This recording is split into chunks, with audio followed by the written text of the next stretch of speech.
Dieu laisse l'homme libre, mais Dieu veut que tous les hommes soient sauvés. Et Dieu nous envoie pour avertir tout homme sur cette terre qui doit se détourner de ses péchés, qui doit se repentir, qui doit réformer ses voies, se réconcilier avec Dieu par le sacrifice de Jésus-Christ, par la personne de Jésus.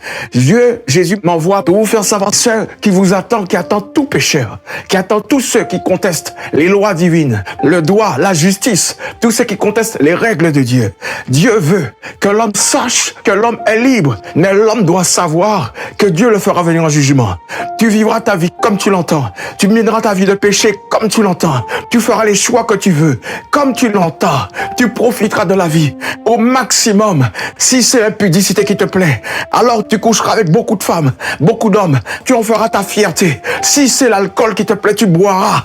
Tu t'enivreras jusqu'à perdre connaissance et à même passer par les hôpitaux. Si c'est l'argent qui te plaît, alors tu travailleras encore plus afin de gagner encore plus. Tu joueras, tu dépenseras tout ton bien, ton argent, pour pouvoir gagner encore plus. Mais sache qu'à la fin de tout cela, Dieu te fera venir en jugement.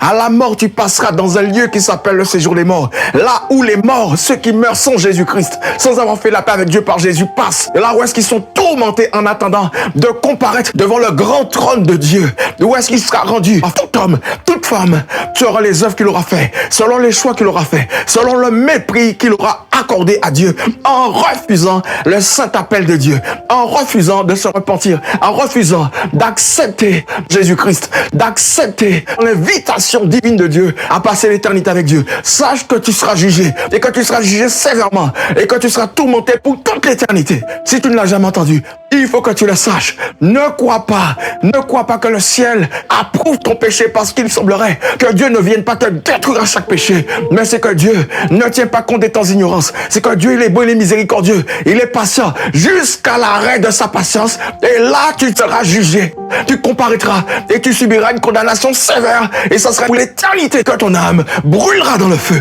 Il faut que tu l'entendes. Repens-toi maintenant de tes péchés, accepte Jésus-Christ avant que la colère de Dieu ne paraisse, avant que vienne l'état du jugement et de la condamnation de l'éternité, avant que Dieu ne se manifeste à tout homme et vienne tout détruire. Parce qu'à la fin de tes jours, à la fin, quand tu mourras, tu connaîtras que Dieu existe et que Jésus est vivant. Mais il sera trop tard. Il est réservé aux hommes de mourir une seule fois. Après quoi vient le jugement.